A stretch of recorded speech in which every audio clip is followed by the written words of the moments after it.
أعوذ بالله من الشيطان الرجيم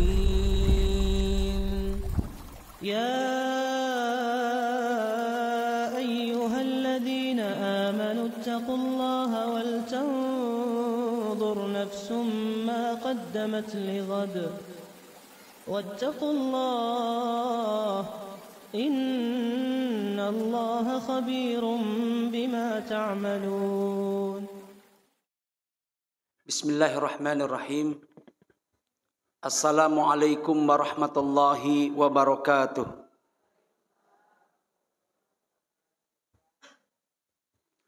Innal hamdalillah nahmaduhu wa nasta'inuhu wa nastaghfiruh wa na'udzu billahi min shururi anfusina wa min sayyiati a'malina. Man yahdihillahu faqad ihtada wa man yudlil falan tajida lahu waliyyan mursyida.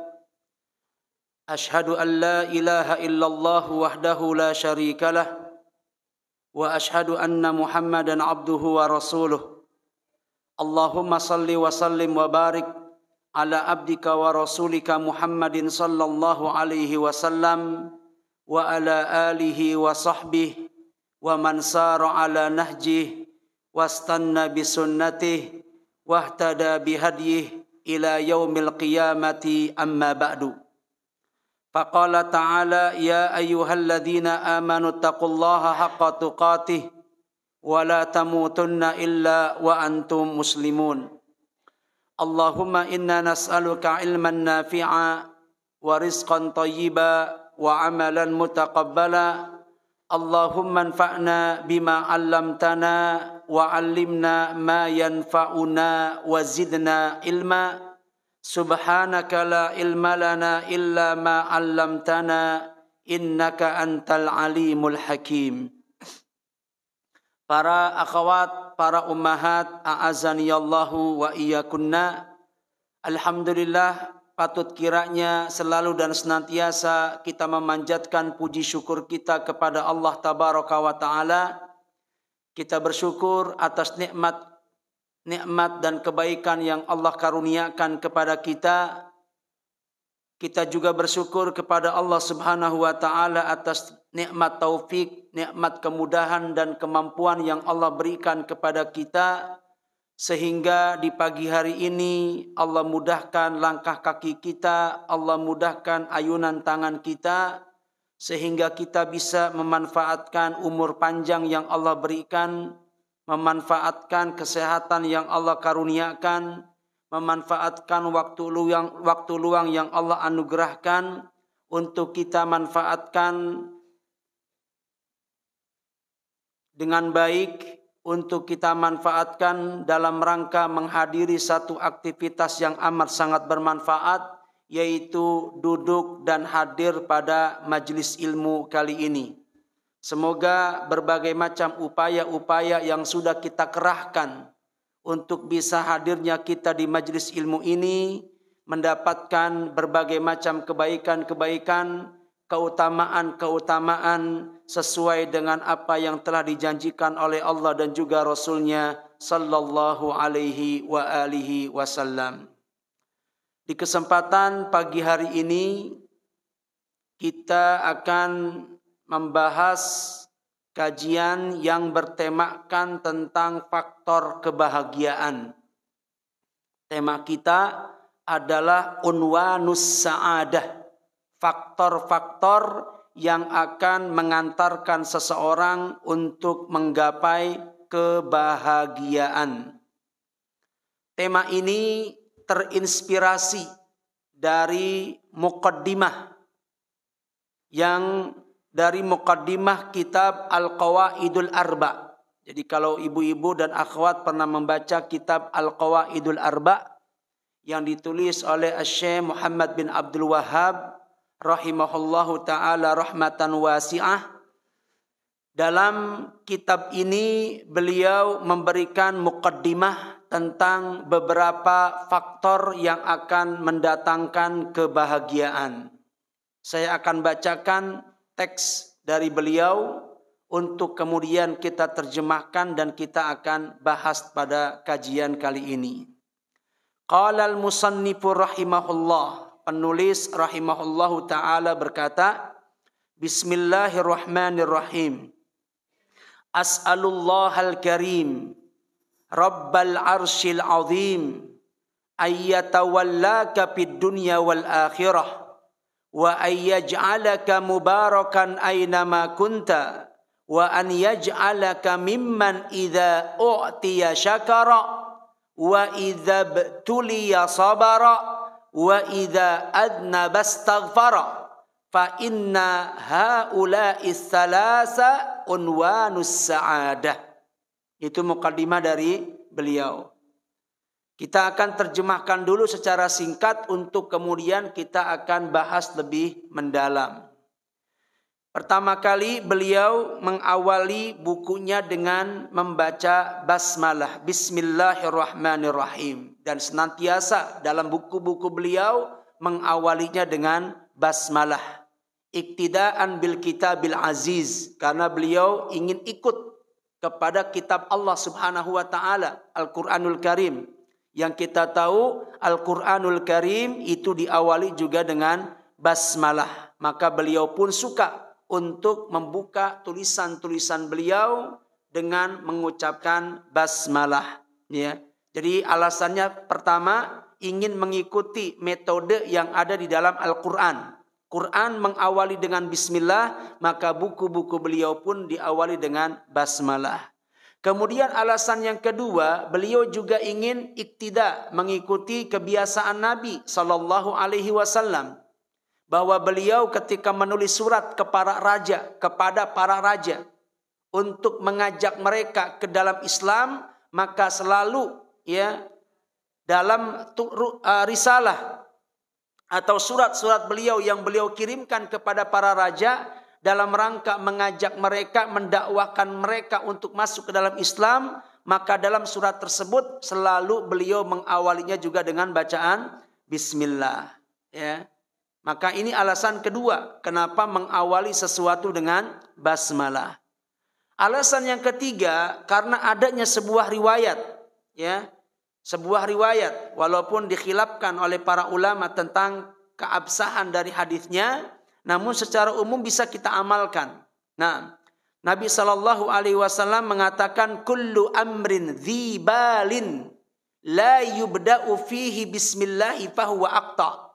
Bahwa setiap perkara yang memiliki kepentingan, satu kegiatan, satu aktivitas yang kita anggap, yang kita pandang ada manfaat di kegiatan tersebut, ada manfaat di aktivitas tersebut, kemudian kita tidak membaca padanya basmalah saat mengawalinya, fahuwa aqta, besar kemungkinan kebaikan pada perbuatan tersebut itu akan terputus.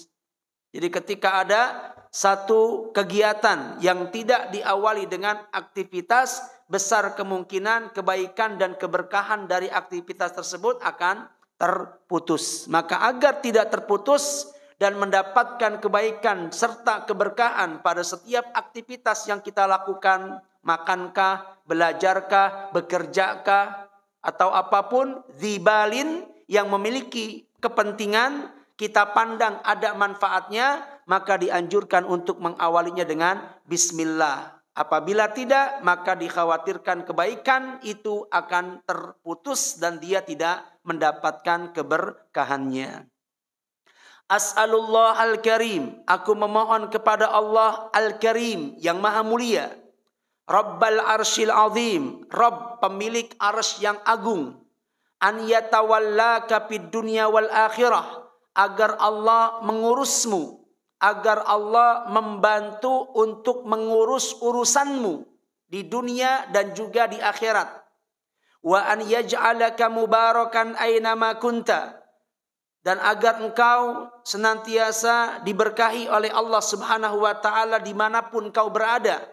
Wa an yaj'alaka, dan agar Allah menjadikanmu, nah ini, mimman, termasuk orang-orang, idza u'tiya syakara, apabila diberi dia bersyukur, wa idza betuliya sabara, apabila diuji dia bersabar, wa idza adnaba astaghfara, dan apabila dia berbuat dosa, dia iringi dengan istighfar. Fa inna haula'i tsalas unwanus sa'adah. Karena 3 perkara ini merupakan faktor untuk menggapai kebahagiaan. Ini muqaddimah dari beliau. Dan inilah poin ini yang akan kita bahas pada kesempatan pagi hari ini. Nah, ikhwati wa akhwati fillah, a'azzaniyallahu wa iyyakum. Jadi di sini al-muallif bada'a bid-du'a. Pertama kali muallif setelah membaca basmalah, beliau mendoakan siapapun orang-orang yang membaca risalah beliau. Ya, mendoakannya. Mendoakan apa? Semoga Allah Subhanahu wa taala mempermudah urusannya. Ya.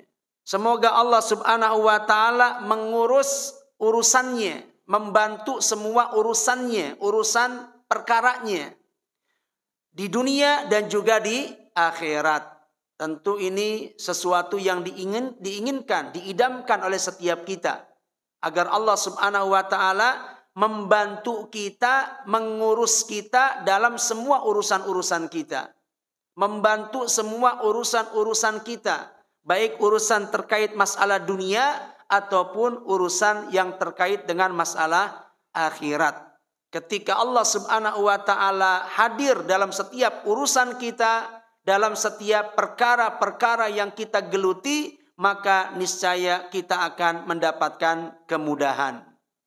Nah, wa tawassala rahimallahu fi du'aihi bikaunihil karim. Dan di sini muallif mendoakan kita. Saat dia mendoakan kita agar Allah memudahkan semua urusan kita, mendoakan kita, dan di dalam doanya beliau bertawassul dengan nama Allah, yaitu Al-Karim. Ya. Bahwa Allah itu adalah Al-Karim. Dan tidak diragukan lagi bahwa Karim itu adalah salah satu dari nama-nama Allah yang maha indah. Jadi nama Allah itu banyak. Ada 99 nama. Di antara 99 nama itu adalah Al-Karim. Bagian daripada nama-nama Allah yang indah. Wa annal karama wasfuhu. Kenapa Allah memiliki nama Karim? Karena Allah memiliki sifat karom. Karom itu pemurah. Karom itu karom itu suka memberi artinya. Allah memiliki nama Karim karena Allah memiliki sifat karom. Dan begitulah semua karakteristik dari setiap nama-nama Allah. Bahwa setiap nama Allah setiap nama Allah pasti di sana mengandung sifat. Ya. Setiap nama pasti mengandung sifat. Ketika Allah memiliki satu nama, maka Allah memiliki sifat yang ada di balik makna nama tersebut. Dan ini menjadi suatu kelaziman pada setiap nama-nama Allah. Kenapa Allah punya nama Aziz? Karena Allah punya sifat izzah. Kenapa Allah punya nama Hakim? Karena Allah punya sifat hikmah.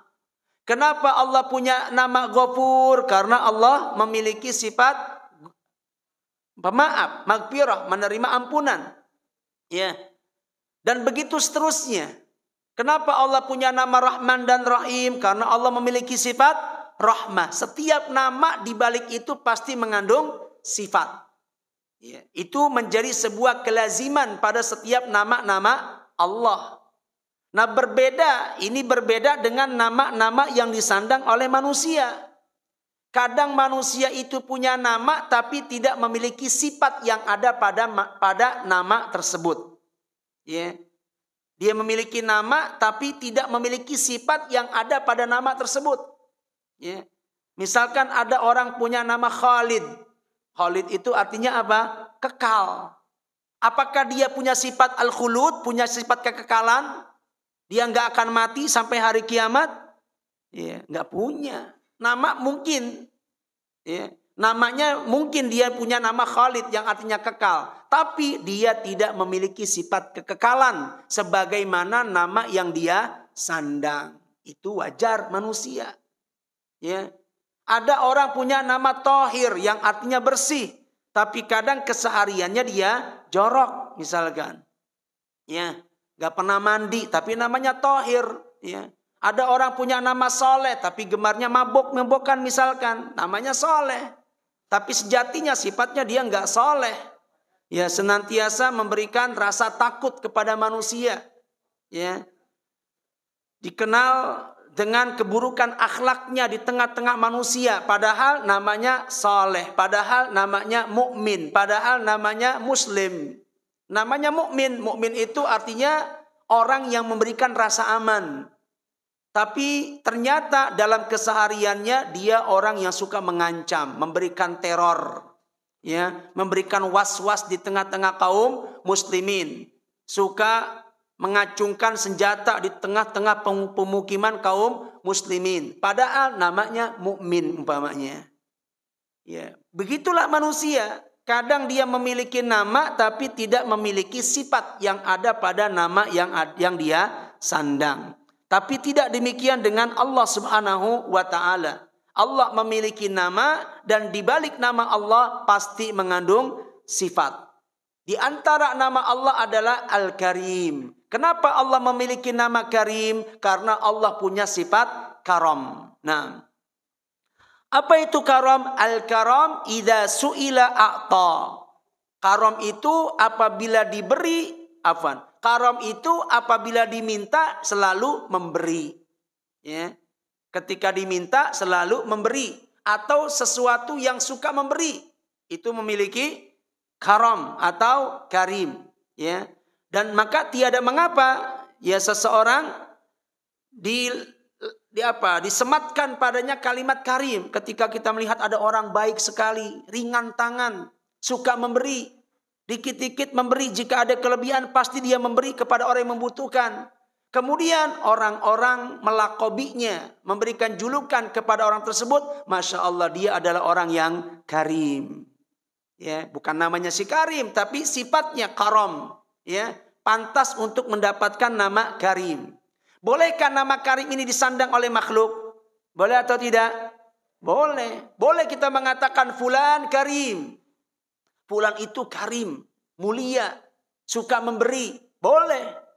Kita melabelkan nama pada seseorang dengan nama Allah Subhanahu wa taala, itu boleh. Ya.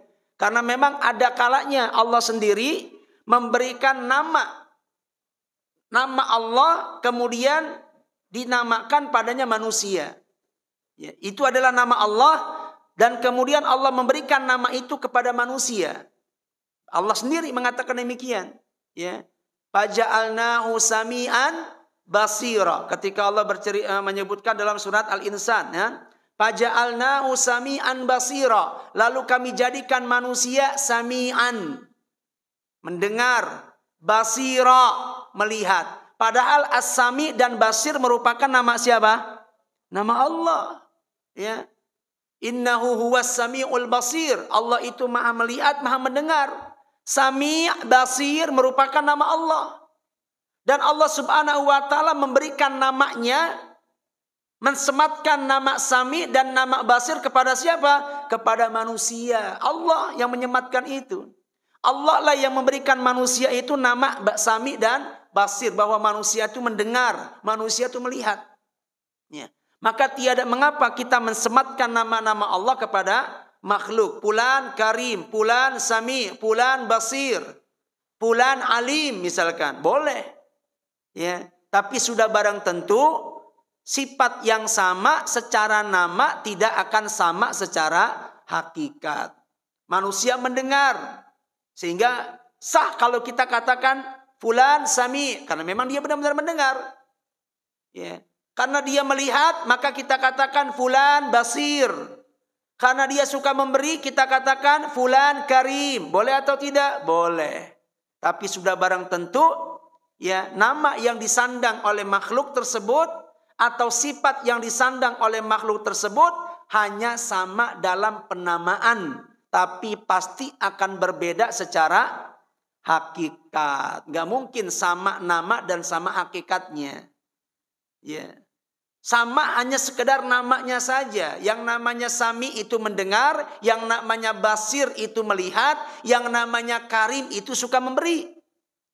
Tapi hakikat pendengaran Allah, hakikat penglihatan Allah, hakikat pemberian Allah tidak akan pernah mampu disamai oleh makhluk manapun. Manusia melihat, Allah juga melihat, sama-sama melihat. Tapi sudah barang tentu tidak akan pernah sama antara penglihatan Allah dengan penglihatan manusia. Penglihatan manusia itu terbatasi oleh tempat. Ya. Seperti saya hanya bisa melihat apa dalam pandangan hanya pada pembatas warna putih ini saja. Tapi apa yang ada di balik pembatas warna putih, saya nggak mampu melihat. Ada berapa jumlah ummahat, ya, apakah ada yang lagi tidur-tiduran? Saya nggak tahu. Apakah ada yang lagi dengerin ceramah sambil makan minum? Saya nggak tahu. Ya, ada berapa jumlahnya? Saya nggak tahu. Kenapa? Ini menunjukkan bahwa manusia melihat, iya, tapi penglihatannya terbatasi oleh tempat. Ya. Ketika diberikan tirai, maka dia tidak mampu menjangkau apa yang ada di balik tirai. Terbatas oleh tempat. Terbatas juga oleh waktu. Penglihatan kita kuat, penglihatan kita tajam. Kapan? Kalau siang. Dalam radius 100 meter kita bisa melihat. Tapi ketika datang malam hari, datang kegelapan, melemah penglihatan kita. Mungkin hanya bisa melihat pada jarak 5-10 meter. Tapi kalau siang mampu melihat radius 100 meter. Kalau malam cuma mampu melihat pada radius 5-10 meter. Menunjukkan apa? Terbatasi oleh waktu. Apakah demikian juga penglihatan Allah? Sudah barang tentu tidak. Penglihatan Allah tidak dibatasi oleh waktu. Penglihatan Allah tidak dibatasi oleh ruang. Tapi penglihatan manusia dibatasi oleh keduanya. Nah, begitu pula pada pendengaran. Begitu pula pada pemberian. Berapa sih manusia bisa memberi makhluk? Seberapa banyak? Sekaya-kayanya dia berapa sih yang dia mampu beri? Ya, tentu tidak akan seujung kuku dari pemberian Allah. Ya, pemberian Allah luar biasa kepada jutaan miliaran makhluk. Bahkan Allah memberikan rezeki dan karunia-Nya bukan hanya kepada manusia, kepada binatang melata Allah jamin rezekinya. Wa ma min dabatin fil ardi illa 'alallahi rizquha. Tidak ada satupun binatang melata yang ada di muka bumi kecuali Allah akan menanggung rezekinya. Pemberian Allah tidak terhitung, tidak terhingga. Tapi pemberian makhluk, sehebat-hebatnya dia, sedermawan-dermawannya dia, ya. Berapa orang yang mampu dia beri? Berapa orang yang mampu dia tanggung rezekinya atau dia tanggung makannya? Ya. Paling cuma manusia saja. Kalaupun binatang, mungkin binatang peliharaannya saja. Tapi binatang-binatang yang lainnya yang melata, ya, tidak mampu dia untuk menanggung rezekinya. Ya. Walau demikian, tiada mengapa kita memberikan julukan kepada dia bahwa dia adalah Karim. Ya, seperti itu. Jadi di sini beliau berdoa kepada Allah Subhanahu wa taala dengan salah satu nama, yaitu Karam. Dan Karam itu artinya apabila dia diminta pasti akan memberi. Nah, kemudian beliau juga bertawassul di dalam doanya, ya, kepada Allah Subhanahu wa taala sebagai Rabbul Arsyil Azim, pemilik arsy yang maha agung. Allahu Rabbul Arsyil Azim. Allah pemilik arsy yang maha agung. Ya. Yang mengatur arsy, yang memiliki arsy, yang menciptakan arsy. Ya.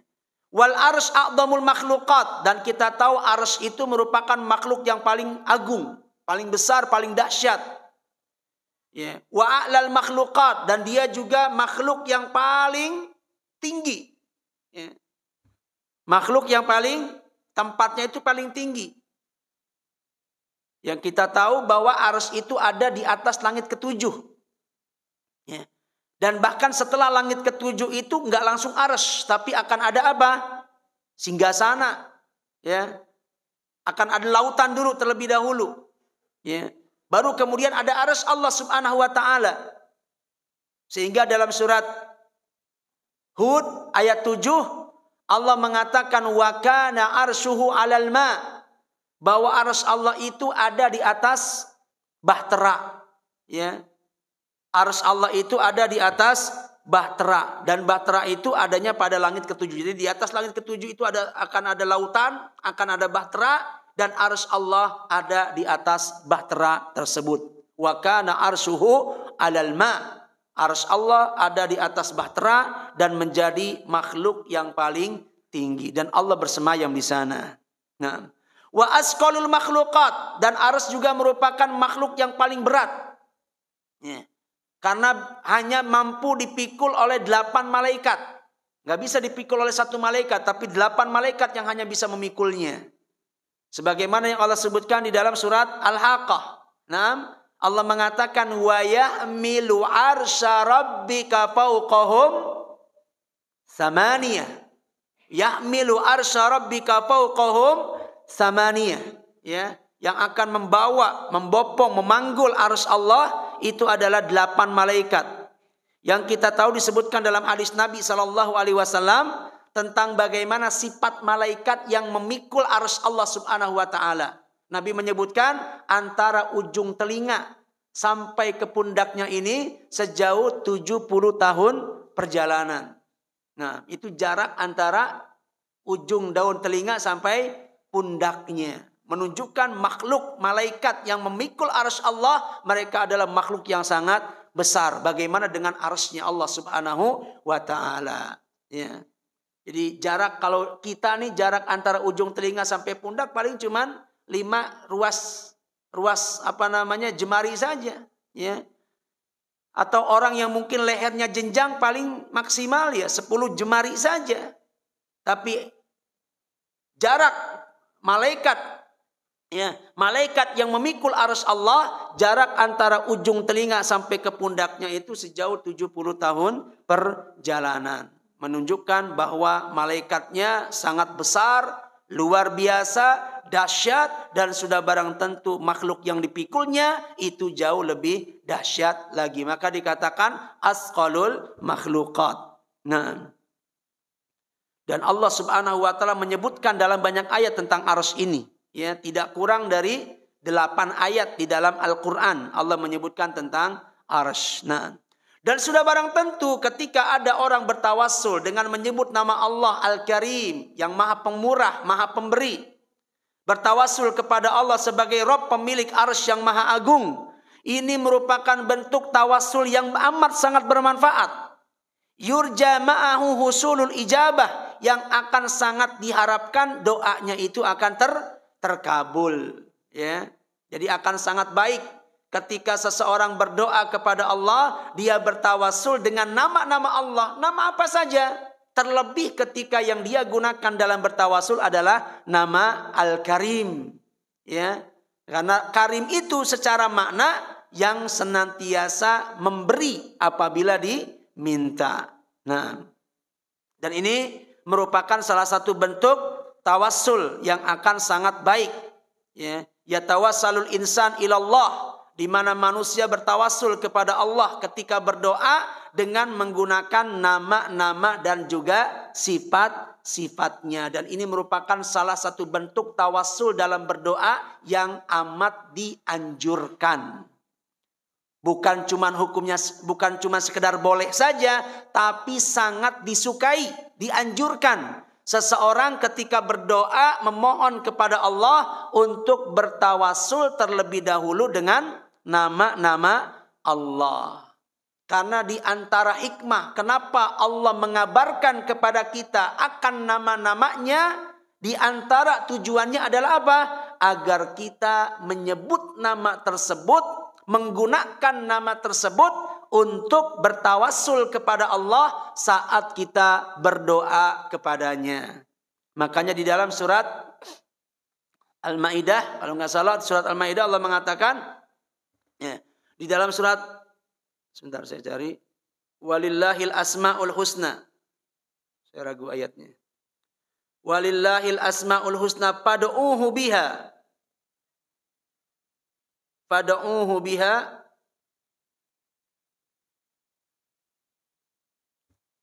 Afwan, di surat Al-A'raf, mohon maaf, bukan Al-Maidah. Surat Al-A'raf ayat 180. Perhatikan surat Al-A'raf ayat 180, ya. Allah mengatakan walillahil asmaul husna. Allah itu memiliki nama-nama yang indah, nama-nama yang baik. Allah memiliki nama-nama, ya. Dan kewajiban kita untuk mengimani nama-nama tersebut. Fad'uhu biha. Setelah Allah mengabarkan kepada kita bahwa Dia memiliki nama-nama yang indah, kemudian Allah mengatakan fad'uhu biha. Maka berdoalah engkau kepada Allah dengannya. Dengan apa? Dengan nama-nama tersebut. Berdoalah engkau, mintalah engkau kepada Allah biha, dengan nama-nama tersebut. Menunjukkan apa di sini? Menunjukkan ini adalah perintah. Allah Subhanahu wa taala memerintahkan kita ketika kita mau berdoa, memohon sesuatu kepada Allah, maka hendaknya kita jadikan nama-nama Allah sebagai tawassul. Pad'uhu biha. Mintalah engkau kepada Allah dengan menggunakan nama-nama tersebut. Jadikan nama-nama Allah sebagai sarana kita untuk bertawassul kepada Allah saat kita berdoa dan meminta sesuatu kepadanya. Ya, misalkan dia mengatakan Allahumma antallah. Ya Allah, engkau adalah Allah. Allah itu artinya apa? Al-ma'luh. Allah itu artinya al-ma'luh, yang disembah, yang diibadahi dengan benar. Ya. Maka kita panggil nama Allah. Allahumma innaka antallah ar-Rahman, ar-Rahim, al-Aziz, al-Hakim, al-Karim, al-Ghafur, ighfirli, umpamanya. Itu contoh saja. Apa inti dari doa ini? Inti dari doa ini adalah minta ampunan. Tapi permohonan itu tidak langsung diminta, to the point. Angkat tangan, ighfirli. Enggak kayak gitu. Tapi dia terlebih dahulu apa? Dia sebut dulu nama-nama Allah. Ya, yang dia ketahui maknanya. Ya, Allahumma antallah, ya Allah engkau adalah Allah. Ar-Rahman, engkau pengasih. Ar-Rahim, engkau penyayang. Al-Hakim, engkau maha bijaksana. Al-Aziz, engkau maha perkasa. Al-Karim, engkau maha mulia, maha memberi. Al-Ghafur, engkau maha pemaaf. Ighfirli, ampunilah aku ya Allah. Asalnya doanya cuma minta ampun. Tapi permohonan tersebut tidak langsung dia mintakan. Tapi terlebih dahulu dia menyebut nama-nama Allah Subhanahu wa ta'ala. Itulah yang dimaksud dengan apa?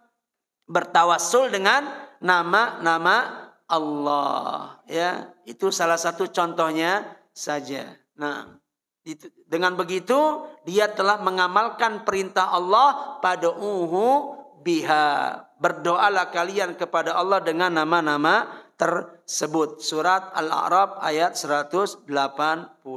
Nah,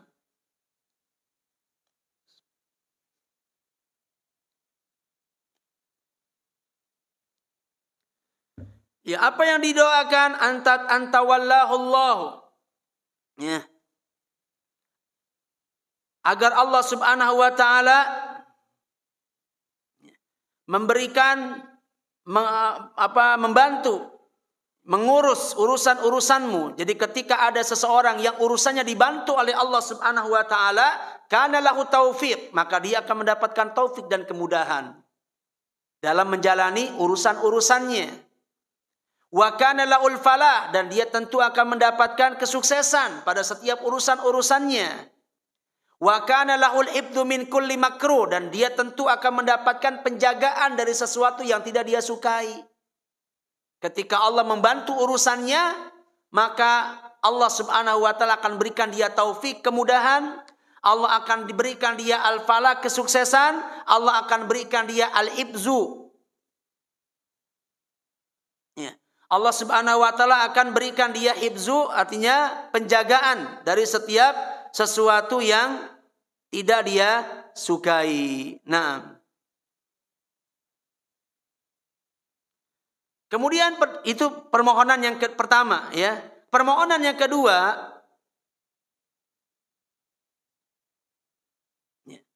Allah Subhanahu wa taala memohon kepada Allah Subhanahu wa taala agar Allah Subhanahu wa taala menjadikan dia sebagai termasuk orang yang memiliki 3 karakter ini. Yang pertama, idza u'tiya syakara. Yang kedua, idza betuliya sabara. Dan yang ketiga, idza adnaba astaghfara. Yang kemudian beliau mengatakan, inilah yang dinamakan dengan unwanus sa'adah. Ya. Kita memohon kepada Allah Subhanahu wa taala semoga diberikan kemampuan untuk bisa mewujudkan 3 hal ini. Apa itu? Idza u'tiya syakara. Apabila diberi, dia bersyukur. Ya, setiap kita kan dalam hidup pasti ada sesuatu yang menyenangkan kita. Nggak mungkin dalam sepanjang hidup isinya sedih terus, ya, nangis, isinya air mata terus, ya, susah terus, nggak ada senyum, nggak ada ketawa, nggak ada bahagia, nggak ada sesuatu yang membahagiakan yang datang kepada itu kan nggak mungkin.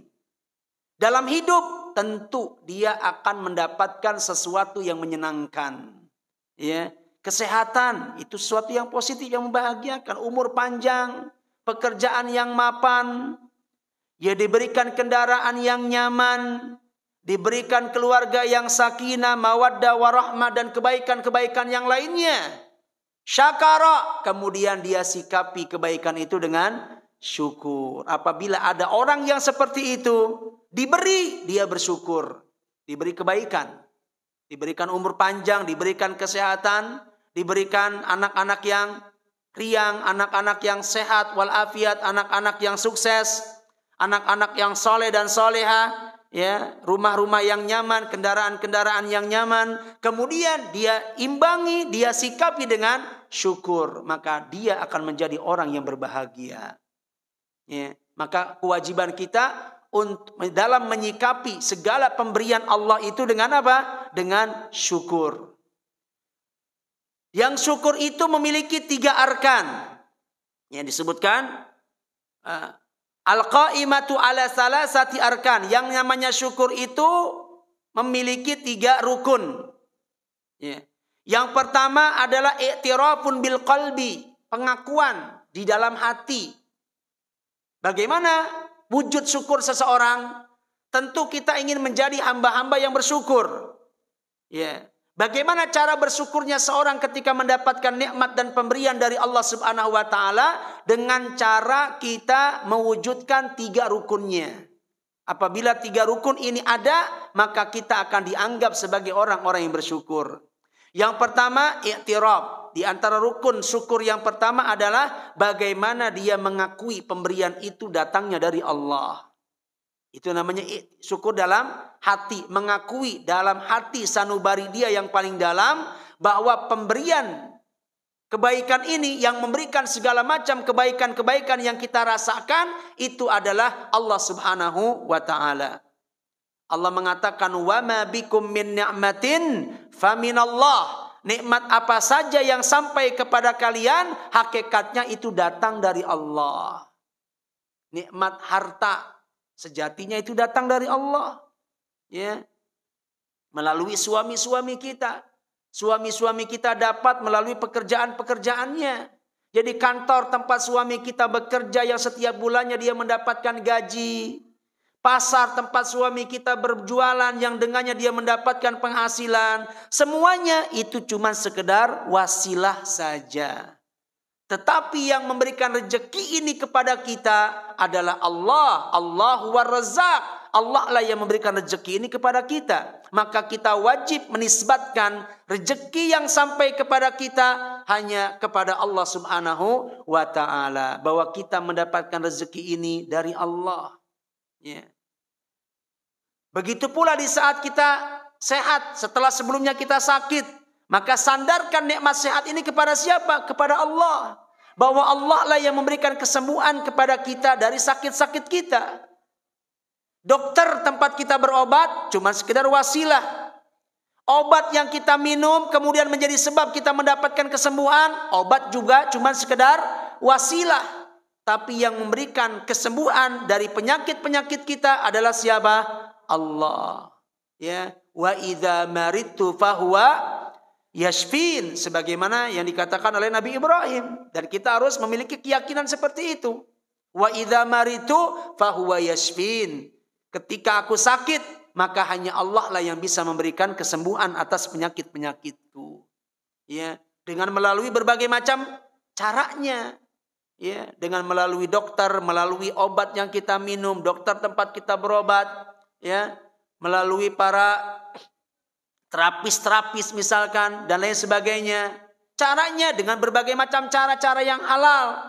Tetapi kesembuhan itu sendiri datangnya dari Allah Rabbul Alamin. Itu seseorang harus seperti itu. Menisbatkan segala nikmat yang sampai kepadanya, dia nisbatkan kepada Allah, bahwa Allah lah yang memberikan nikmat itu kepadanya, bukan selainnya. Ya.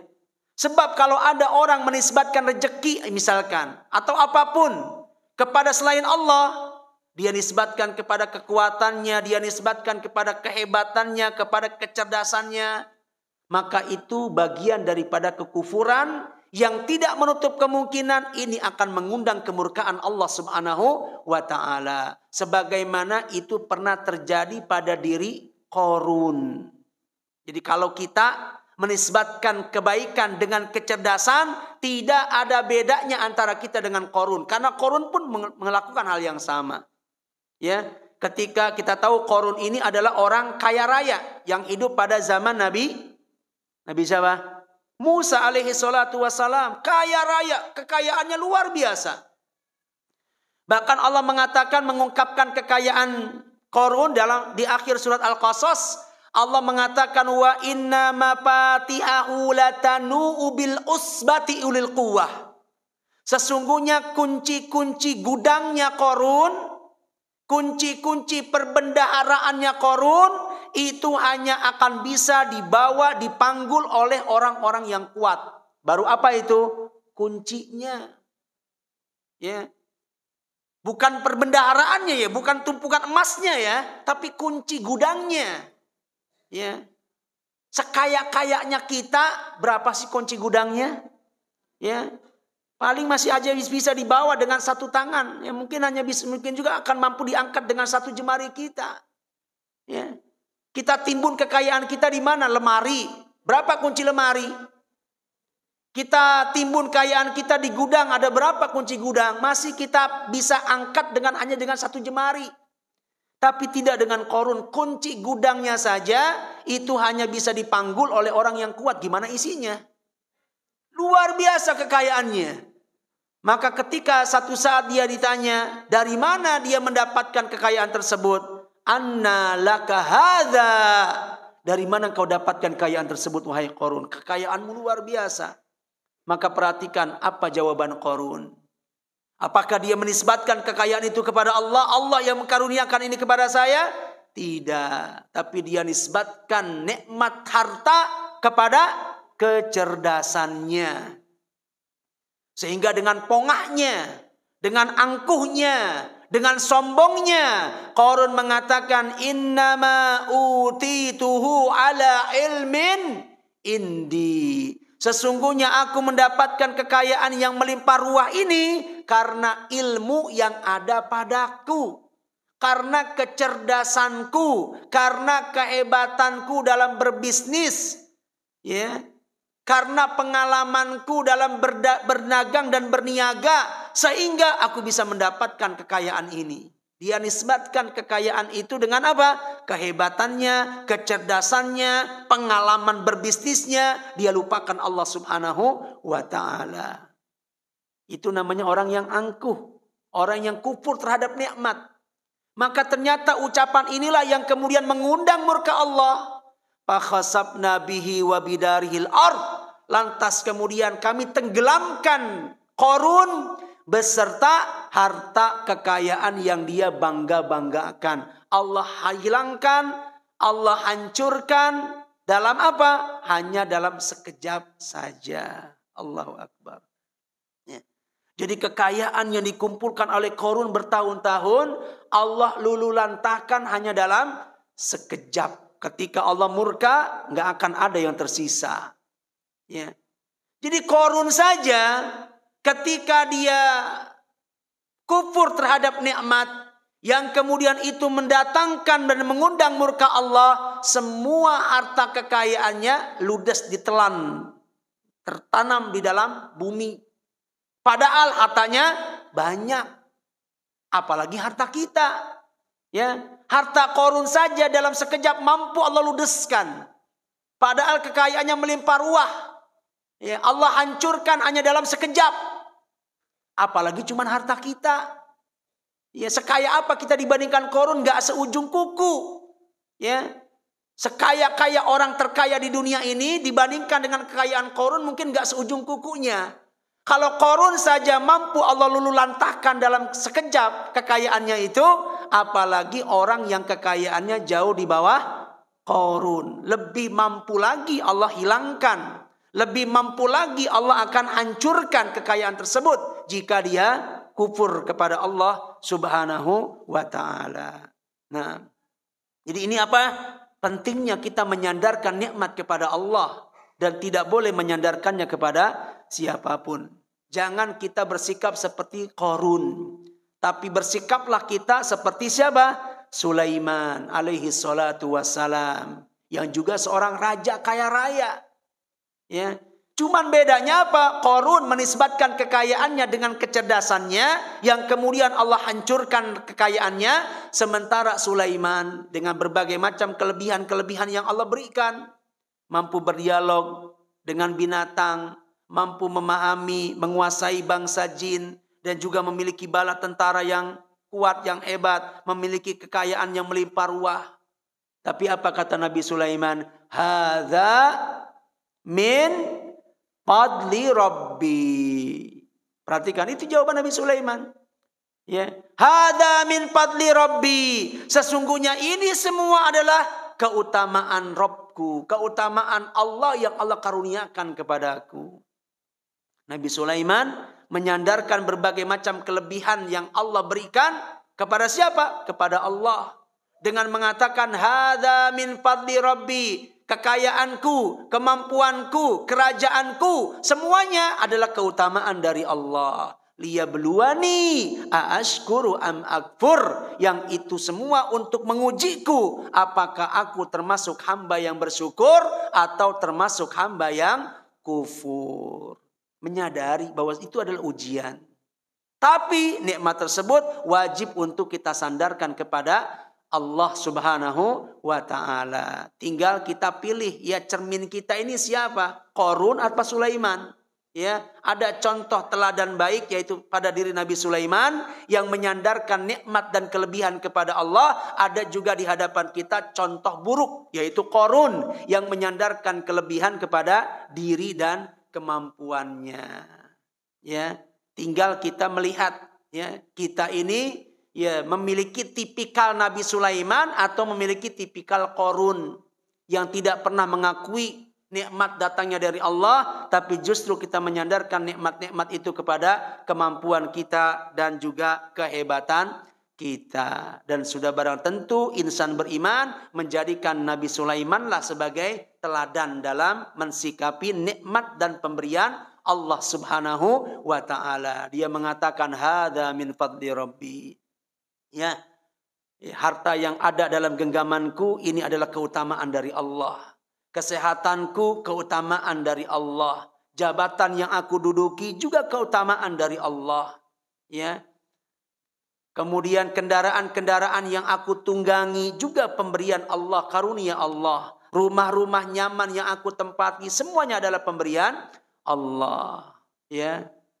Dan semuanya itu untuk mengujiku, apakah aku termasuk hamba yang pandai bersyukur atau menjadi hamba yang kufur. Jadi ini yang pertama ibu-ibu sekalian, di antara indikator seseorang sudah syukur atau tidak, lihat dari rukun pertama, yaitu hendaknya dia menisbatkan nikmat dan pemberian kepada Allah. Dan yang kedua adalah, ya, yang kedua adalah di antara rukun syukur yang kedua, sana'ul lisan, i'tiraful qalbi. Yang kedua adalah sana'ul lisan. Dia memuji Allah Subhanahu wa ta'ala lewat lisan-lisannya. Dia basahi lisannya itu dengan gemar memuji Allah, mengagungkan Allah, berzikir kepada Allah Subhanahu wa taala. Jadi kalau kita mau dianggap sebagai hamba bersyukur, atau kita melihat diri kita sudah termasuk sebagai hamba yang bersyukur atau tidak, tinggal kita lihat sejauh mana basahnya lisan-lisan kita dalam memuji dan mengagungkan Allah. Kalau ternyata lisan kita masih keluh, jarang berzikir ya kepada Allah Subhanahu wa taala, enggak mudah lisan ini untuk dibawa berzikir, berat rasa lisan ini untuk dibawa berzikir, sejatinya kita belum menjadi hamba yang bersyukur. Tapi ketika lisan ini mudah untuk kita bawa berzikir, ya, basahi lisan kita dengan berzikir, maka ini menjadi indikator bahwa orang yang membasahi lisannya dengan zikir itu adalah faktor sebagai indikator sebagai hamba yang bersyukur. Nah, yang ketiga adalah dengan jawarih. Jadi dengan hati, dengan mengakui nikmatnya datang dari Allah. Yang dengan kedua dengan lisan, dengan cara memuji dan mengagungkan Allah serta berzikir kepadanya. Dan yang ketiga adalah syukur bil jawarih. Bersyukur dengan anggota badan. Caranya al-isti'anatu biha ala mardatillah, menggunakan nikmat-nikmat tersebut untuk melakukan amalan-amalan yang diridhoi oleh Allah Subhanahu wa taala. Jadi menjadikan nikmat sebagai sarana penopang ibadah kepada Allah. Itulah hakikat syukur. Dan itulah endingnya. Dan inilah indikator terbesar dari seorang hamba itu dikatakan bersyukur atau tidak. Dilihat bagaimana dia memanfaatkan nikmat tersebut. Jika dia memanfaatkan nikmat tersebut untuk memfasilitasi dia dalam beribadah kepada Allah, hakikatnya dia telah bersyukur kepada Allah atas nikmat tersebut. Dia punya harta, maka dia gunakan harta tersebut untuk menopang ibadah dia kepada Allah. Dia gunakan untuk haji, dia gunakan untuk umrah, dia gunakan untuk menafkahi orang tuanya, ya, untuk membantu orang-orang yang membutuhkan dan lain sebagainya. Artinya apa itu? Dia sedang mensyukuri nikmat harta. Yang seandainya dia nggak punya harta, tentu dia nggak akan bisa beribadah dengan itu semuanya. Ketika Allah nggak memberikan kemudahan harta kepada dia, tentu dia akan kesulitan untuk bisa melaksanakan ibadah umrah misalkan. Tapi ketika Allah luangkan, Allah bentangkan rezeki, maka ibadah ini begitu mudah untuk dia lakukan. Dan kita semuanya harus berpikir seperti itu. Nikmat apapun yang ada pada kita, ya, nikmat harta, pakaian, keluarga, kendaraan, ya, apakah ya nikmat-nikmat tersebut mengantarkan kita kepada ketakwaan? Ya, memfasilitasi kita, menopang kita untuk menjadi hamba-hamba Allah yang beribadah, atau justru menggunakan nikmat tersebut untuk bermaksiat. Karena ada sebagian orang yang menggunakan nikmat untuk dalam rangka melawan Allah. Melawan Allah menggunakan nikmat dari Allah. Menentang Allah dengan menggunakan nikmat dari Allah. Bermaksiat kepada Allah dengan menggunakan pemberian Allah. Itu bisa banyak terjadi. Ya. Allah berikan harta, kemudian dengan harta tersebut dia gunakan sarana dia untuk bermaksiat. Allah berikan dia kendaraan, ternyata kendaraan itu memfasilitasi dia, mengantarkan dia pada tempat-tempat yang Allah murkai, yang Allah benci, yang tidak Allah ridhoi. Mungkin kalau dia nggak punya kendaraan, dia nggak sampai ke tempat itu. Tapi ternyata ketika ada kendaraan, kendaraan ini malah mengantarkan dia melakukan dosa. Sejatinya hamba itu belum bersyukur kepada Allah Subhanahu wa ta'ala. Maka kita berupaya mempergunakan berbagai macam pemberian yang Allah karuniakan kepada kita untuk menopang ibadah kita kepada Allah. Dan inilah rukun syukur yang paling sulit.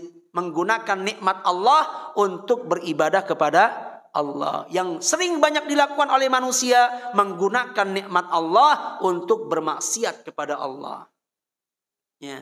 Tapi menggunakan nikmat untuk beribadah itu jarang.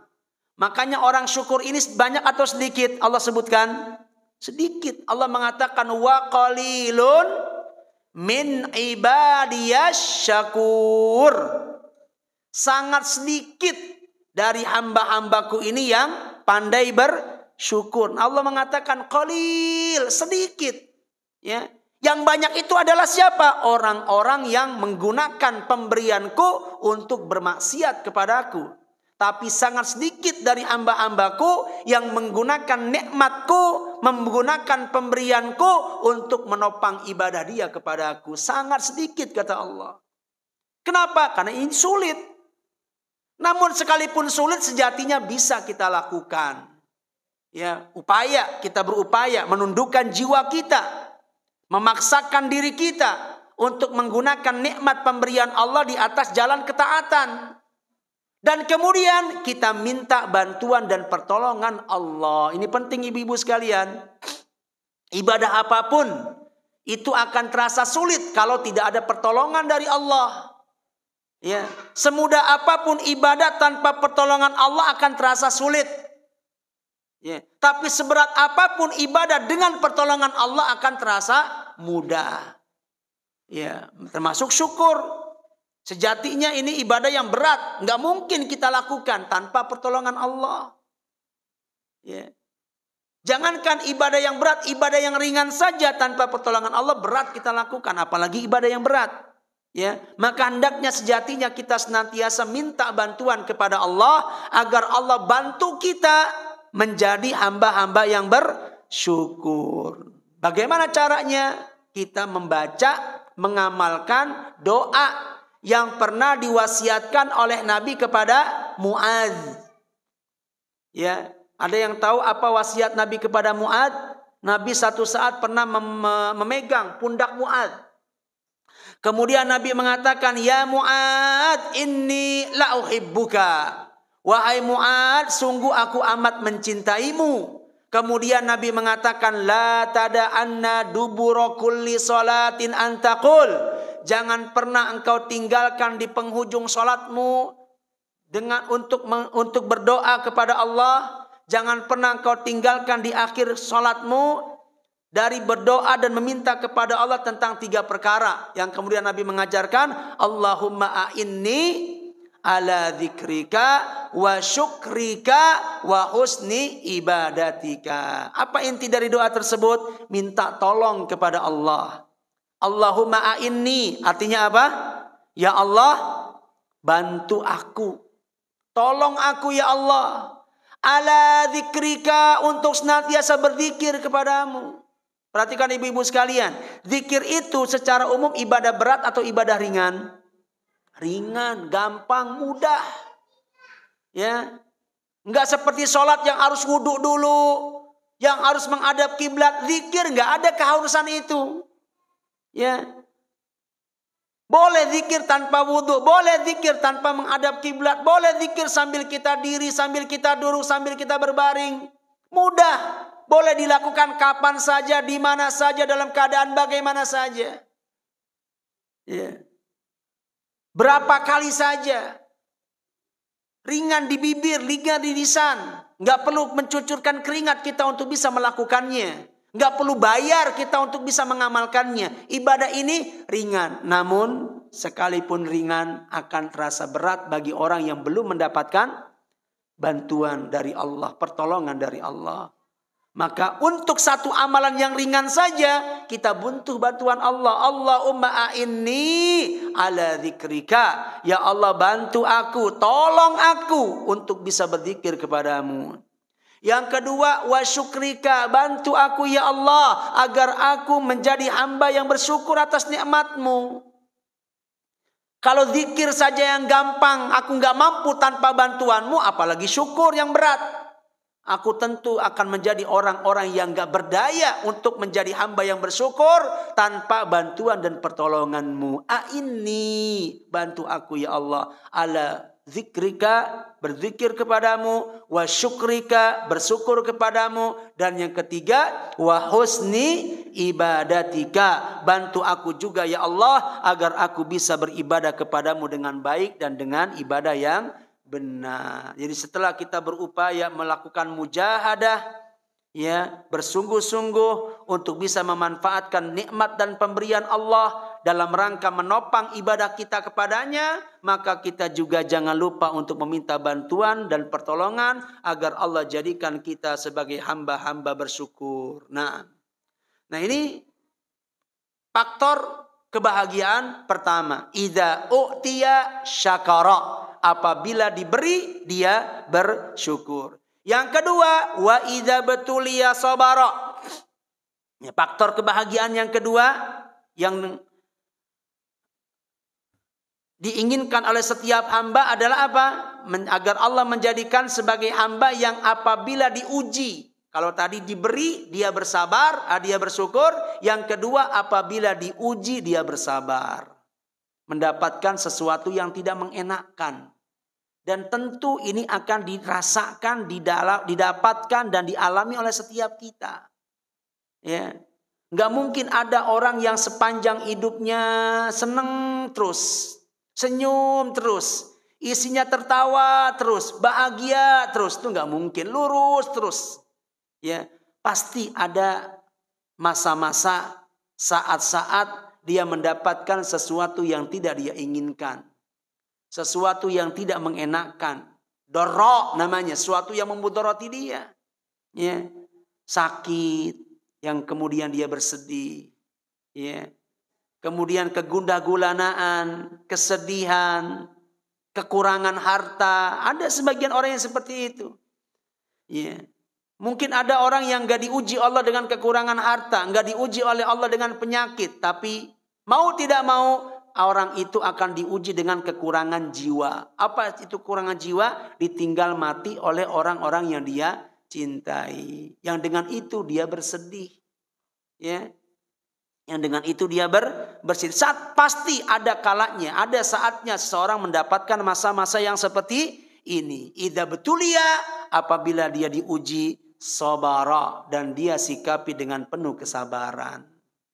Ini apabila seperti itu, ketika Allah uji dia dan dia sikapi ujian dengan kesabaran, maka itu akan menjadi faktor dia mendapatkan kebahagiaan. Ya. Karena sejatinya setiap orang pasti akan mengalaminya. Dan dia tidak larut dalam kesedihan. Dia ingat bahwa kesedihan yang menimpanya bagian dari ketentuan Allah Subhanahu wa taala. Dia senantiasa ingat akan firman Allah dalam surat Al-Hadid ayat 22. Allah mengatakan, wa ma asaba min musibatin fil ardi wala fi anfusikum illa fi kitabin min qabli an nabra'aha. Tidaklah ada satupun musibah yang terjadi di muka bumi ini, ataupun musibah yang terjadi pada dirimu, berupa penyakit, berupa kemiskinan, ditinggal mati oleh orang yang dia cintai. Dia menyadari bahwa itu semua sudah ada catatannya di satu kitab, di Lauhil Mahfuz, sebelum Allah menciptakan musibah tersebut pada dirinya. Jadi sebelum musibah itu datang menimpa dia, sudah tertulis di sana bahwa di tanggal sekian, di hari ini, di jam ini, di menit ini, dia akan mendapatkan sesuatu yang tidak mengenakkan. Apa yang tercatat tidak akan mungkin dia mampu menghindarinya.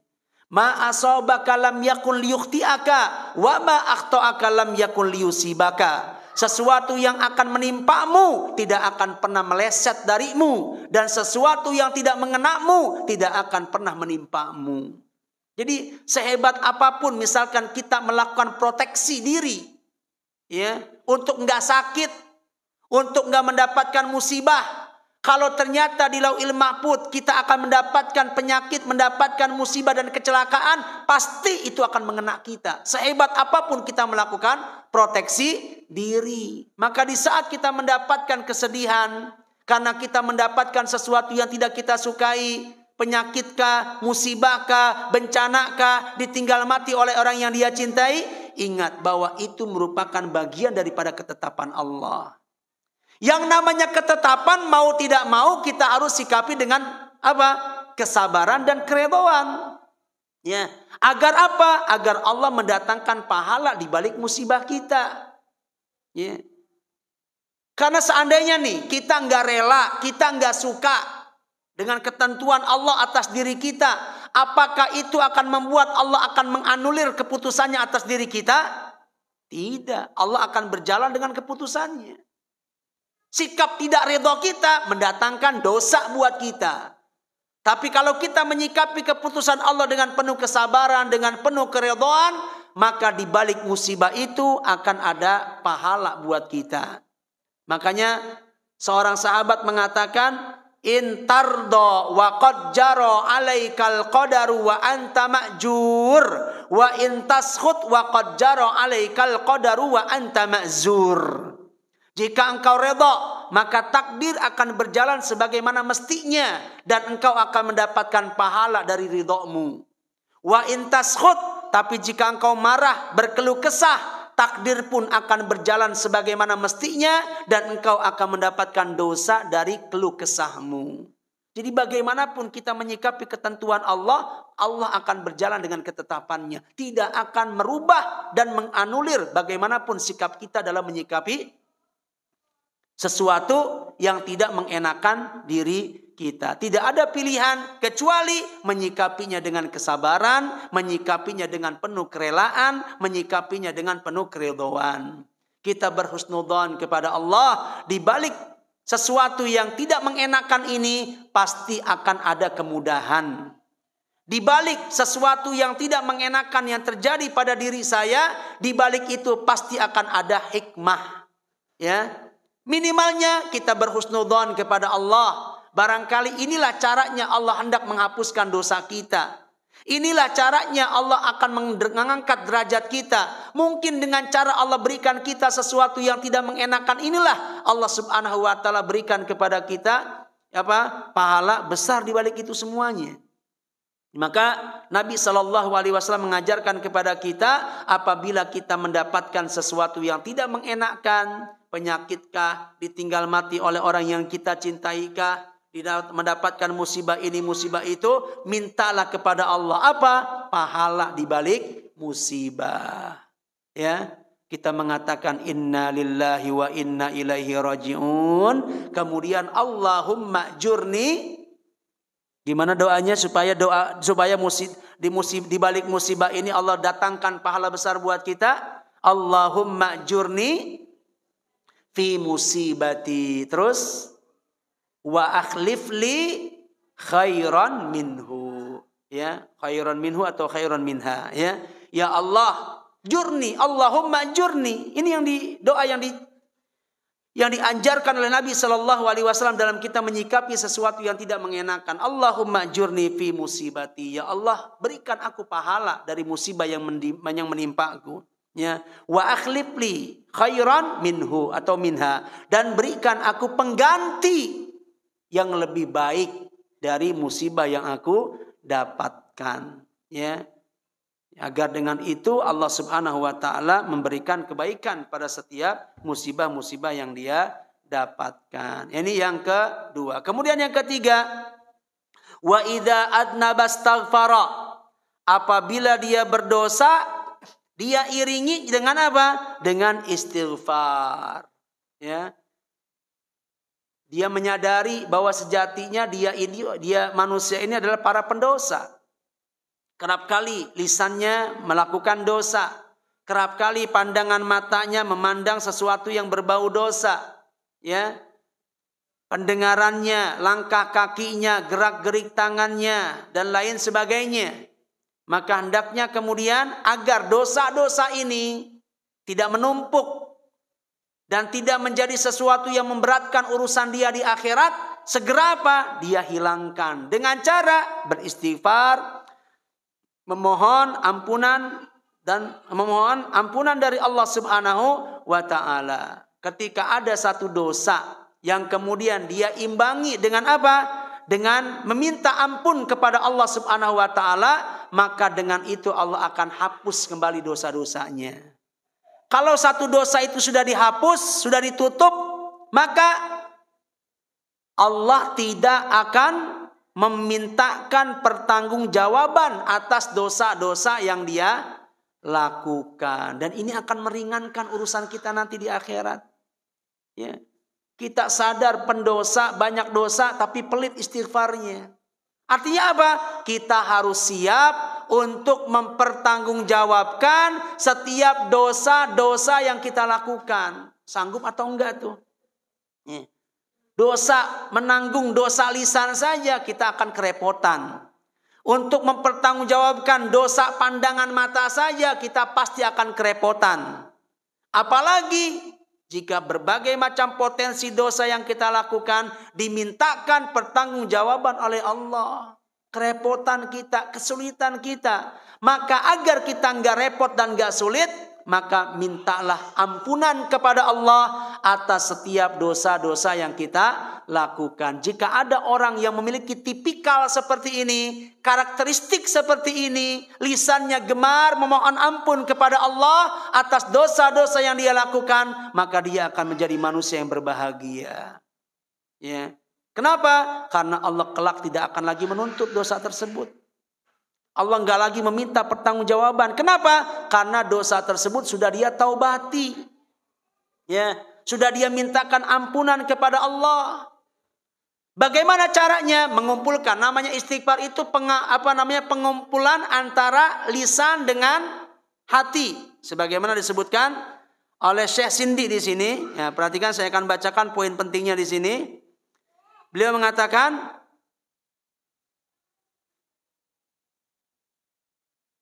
ya.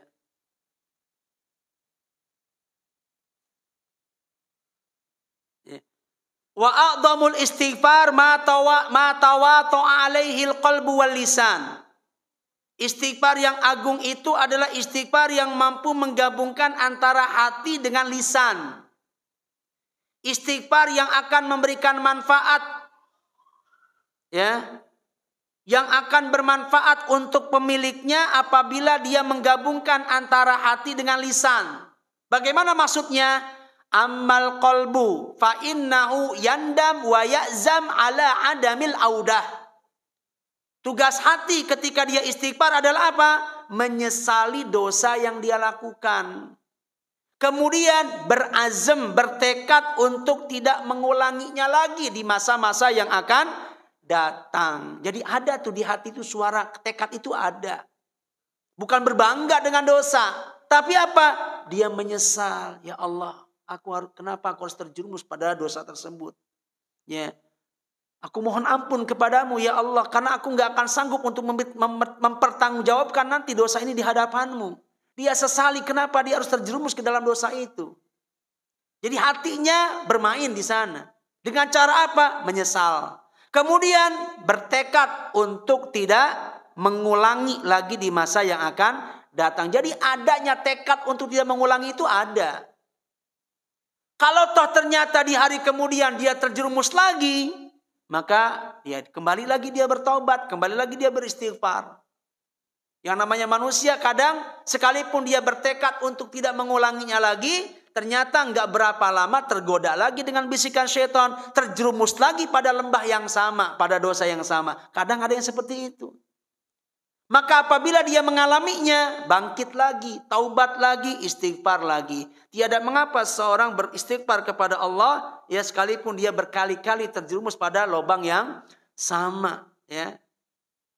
Tapi dia harus taubati dosa tersebut. Ini yang dinamakan dengan mengumpulkan hati dengan lisan. Hati fungsinya itu, menyesali dan berazam untuk tidak mengulanginya.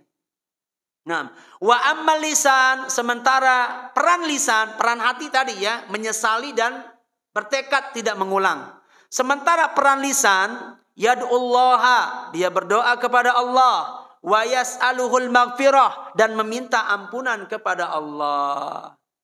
Hatinya menyesali, lisannya meminta ampunan kepada Allah. Itu baru istighfar yang akan memberikan manfaat buat pemiliknya. Hada akmalul istighfar wa anfaul istighfar. Itulah istighfar yang paling sempurna, itulah istighfar yang paling bermanfaat. Hatinya menyesali, lisannya minta ampunan. Bagaimana cara minta ampunan? Astagfirullah. Dia membaca astagfirullah. Karena dalam bahasa Arab kalimat istighfar yastaghfir di situ memiliki makna meminta. Ya, istighfar berarti minta ampunan. Astagfirullah berarti aku minta ampunan kepada Allah. Jadi hatinya menyesali, lisannya meminta ampunan. Itu makna istighfar yang benar. Dengan mengatakan astaghfirullah. Itu paling minimalnya. Akan lebih bagus lagi kalau dia membaca sayyidul istighfar, ya, walaupun harus dibaca setiap saat, tapi minimalnya sayyidul istighfar ini kita baca 2 kali, ya, dalam sehari. Kapan? Di waktu pagi dan petang. Allahumma anta rabbi la ilaha illa anta khalaqtani wa ana abduka wa ana ala ahdika wa wa'dika mastata'tu a'udzu bika min syarri ma sana'tu abu'u laka bi ni'matika alayya wa abu'u laka bi dzanbi faghfirli fa innahu la yaghfiru dzunuba illa anta. Itu merupakan istighfar yang paling sempurna, ya. Minimalnya kita baca doa ini 2 kali dalam sehari. Bahkan Nabi SAW mengatakan, barang siapa yang membaca sayyidul istighfar di pagi hari, ya, di pagi hari, mukinan, dengan penuh keyakinan, betul-betul dia istighfar minta ampun kepada Allah atas dosa yang dia lakukan di malam hari. Dia baca itu di pagi hari. Kemudian dia mendapatkan kematian sebelum datangnya waktu sore. Fahuwa min ahlil jannah. Maka insya Allah dia akan termasuk penghuni surga. Di hari saat kematiannya dia membaca apa? Istighfar. Siangnya dia mati, paginya dia baca. Atau paginya dia baca, siangnya dia mendapatkan kematian. Di hari kematiannya dia sempat membaca istighfar. Fahuwa min ahlil jannah. Orang yang seperti ini calon penghuni surga. Atau barang siapa yang membacanya di sore hari, ya, kemudian di malam hari dia mendapatkan kematian sebelum mendapatkan keesokan hari, dia mati, ya, di malam hari sebelum mendapatkan waktu pagi. Malam saat dia mendapatkan kematian, sorenya dia baca sayyidul istighfar, fahuwa min ahlil jannah, maka orang yang seperti ini pun termasuk calon penghuni surga. Sementara kita nggak tahu kapan mendapatkan kematian, di siang hari atau di malam hari. Maka alangkah indah jika kematian seseorang dia wafat pada hari yang di hari tersebut dia sempat membaca sayyidul istighfar, ya, dia baca di pagi hari, maka apabila kemudian dia mendapatkan kematian sebelum datangnya sore, dia insyaallah termasuk penghuni surga. Atau ketika dia baca di sore hari kemudian dia mendapatkan kematian sebelum mendapatkan waktu pagi, maka dia akan termasuk ahlul jannah. Nah, ya, itu 3 hal yang dianggap sebagai unwan as-sa'adah, ya, unwan as-sa'adah. Kemudian apabila 3 hal ini dimiliki oleh kita, maka insya Allah seorang akan mendapatkan kebahagiaan. Kemudian terakhir, ibu-ibu sekalian, ada juga yang menambahkan ro yang keempat. Karena 3-tiganya ro kan. Idza u'tiya syakara. Yang kedua, idza betulia sabara. Yang ketiga, idza adnaba istaghfara. Ro ketiga. Ada lagi yang menambahkan yang keempat dalam beberapa buku yang lain. Apa itu? Idza dzukira tadzakkara. Ya, idza dzukira tadzakkara. Apa artinya idza dzukira tadzakkara? Apabila, apa kira-kira maknanya? Diingatkan, dinasehati, diingatkan, ya. Tadzakkara, dia menjadi orang yang ingat, artinya menerima kebaikan dan kebenaran ketika diingatkan. Oh, bahagia orang yang seperti ini. Lembut hatinya. Ya, nggak keras. Kadang ada sebagian orang yang keras hatinya. Diingatkan nggak mempan. Diingatkan nggak peduli. Diingatkan malah membangkang dan membandel. Diingatkan tapi nggak mendapatkan peringatan. Padahal jika dia sebagai seorang mukmin yang baik, adanya peringatan itu menjadi sesuatu yang bermanfaat. Peringatan itu pasti akan memberikan manfaat. Maka Allah mengatakan wa dzakir fa inna dzikra tanfaul mu'minin. Allah katakan demikian.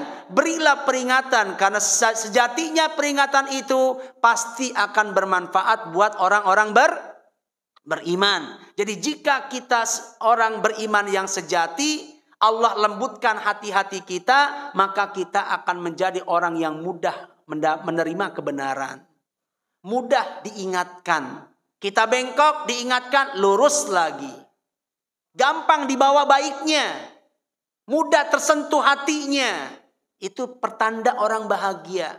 Tapi sebaliknya ketika hatinya keras, diingatkan dia malah galak, diingatkan dia nggak mau berubah. Nah, ini pertanda hati yang keras dan orang yang ini adalah celaka. Ya. Bahkan orang yang seperti ini ada kalanya terpatri di hatinya itu apa? Kiber, kesombongan. Dan kesombongan itu sesuatu yang menjadi penghalang dia untuk masuk ke dalam surga. Nabi mengatakan, la yadkhulul jannah, enggak masuk surga. Siapa? Man kana fi qalbihi mithqala habbatin min kibr. Orang yang di hatinya itu tersimpan apa? Kesombongan. Walaupun mithqala dzarrah, sedikit kecil. Ada kesombongan di hati, itu enggak masuk surga. Karena surga itu bukan tempat orang-orang yang sombong. Surga itu untuk orang-orang yang lembut hatinya. Surga itu untuk orang-orang yang mudah untuk diperingati dan dinasihati. Tapi orang-orang yang keras hatinya, ada kesombongan, sombong bukan tempat yang tepat untuk orang-orang yang di hatinya ada kesombongan. Enggak masuk surga, Nabi katakan demikian. Ya. Kemudian sahabat bertanya, ya Rasulullah, inna rajula yuhibbu an yakuna saubuhu hasanan wa na'luhu hasan. Ya Rasulullah, bukankah manusiawi kalau ada orang suka pakaiannya itu bagus atau suka sendalnya itu bagus?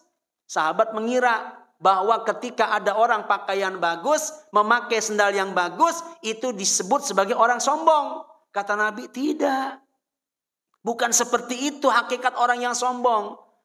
Seperti itu malah bagus. Nabi mengatakan, innallaha jamilun yuhibbul jamal. Allah suka, Allah maha indah, Allah menyukai keindahan. Silakan Anda memakai pakaian yang bagus, menggunakan aksesoris yang bagus, menggunakan mobil yang bagus, menempati rumah yang bagus. Itu bukan bagian daripada kesombongan. Sombong itu kata Nabi ada dua indikatornya. Yang pertama, batarul haq. Dia menolak kebenaran. Nggak mau diperingati, nggak mau diingatkan. Nah, itu sombong.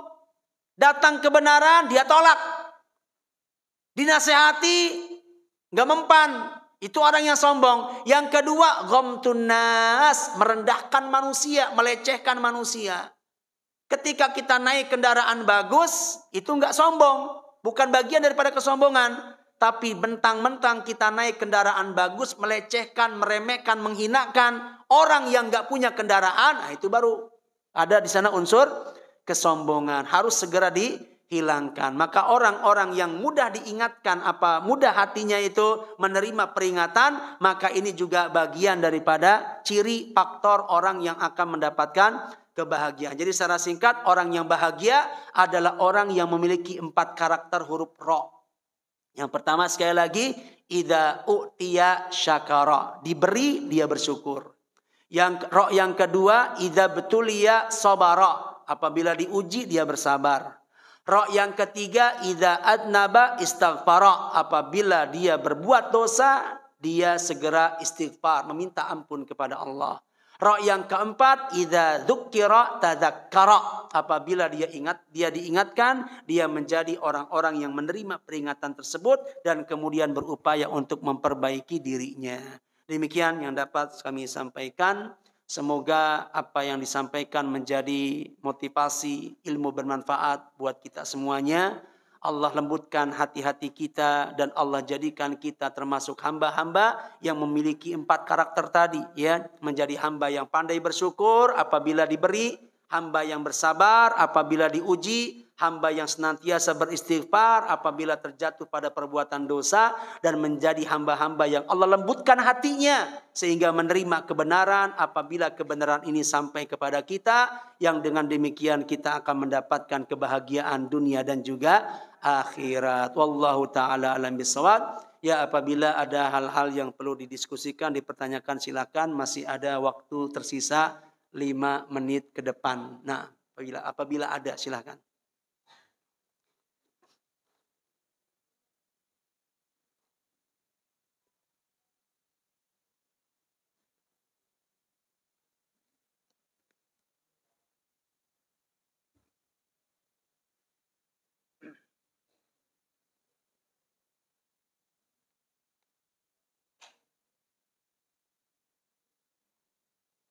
Ya.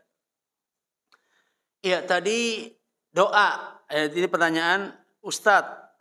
Doa Allahumma a'inni ala dzikrika dibaca sebelum salam atau sesudah salam. Ya, tadi kalau kita melihat riwayat pesan Nabi SAW kepada Mu'adz, ya, Nabi mengatakan la tada'anna dubura kulli salat. Jangan engkau tinggalkan di dubur salatmu. Kita tahu yang namanya dubur itu penghujung, ya. Sebagaimana kita tahu, kita juga punya dubur, ada kubul, ada dubur, ya. Dan dubur itu bagian akhir, penghujung, dan dia masuk pada perbuatan tersebut, ya. Sehingga dubur sholat itu penghujung sholat. Berarti maksudnya apa? Masih masuk dalam apa? Pelaksanaan sholat. Itu pendapat yang lebih roji. Walaupun ada pendapat yang mengatakan yang dimaksud dengan dubur sholat itu maksudnya adalah setelah sholat, ya, bagian daripada zikir setelah sholat, ya. Selain kita baca Allahumma antas salam wa minkas salam, selain kita baca Allahumma la mani'a lima a'taita wa la mu'tiya lima mana'ta, selain kita membaca la ilaha illallah wahdahu la syarikalah, yang perlu juga kita baca setelah sholat adalah apa?